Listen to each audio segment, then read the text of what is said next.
The Prime Minister left Brussels this evening after that cool reception in Europe. What kind of reassurance did you get?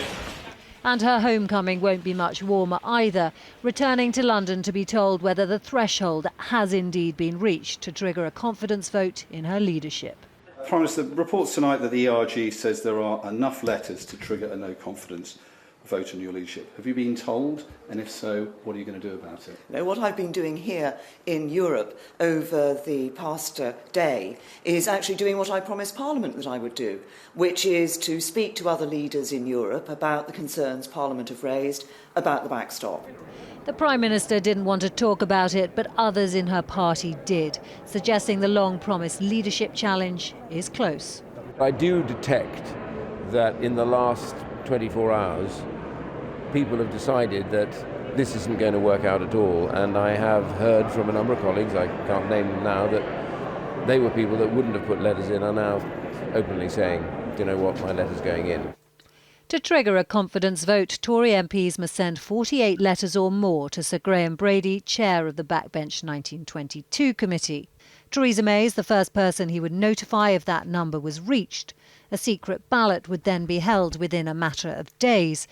Mrs May would need to win a simple majority to keep her job. That means 158 Tory MPs backing her. If she wins, there can't be another leadership challenge for a year. If she loses, she'd have to resign.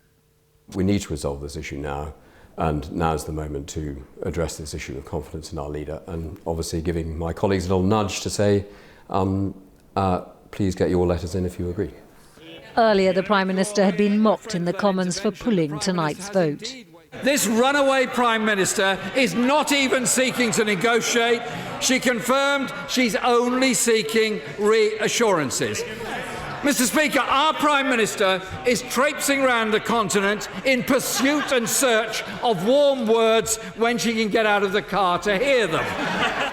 In her party too, even in her cabinet, real pressure for the Prime Minister to come back with something substantial. She has to now address this outstanding issue of being stuck permanently in a backstop. She's heard and listened to colleagues who've set this out, and she's determined to renegotiate it.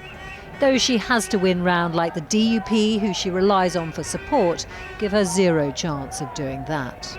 I think all she's doing is buying herself a bit of time or trying to save a bit of face, but she's still got to face the House of Commons, and I think when she comes back with these meaningless reassurances, the same vote will happen, whether it's in Christmas Day, New Year's Day, sometime in January, who knows.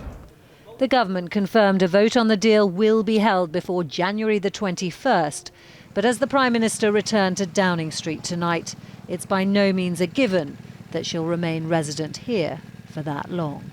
Romilly Weeks, News at 10.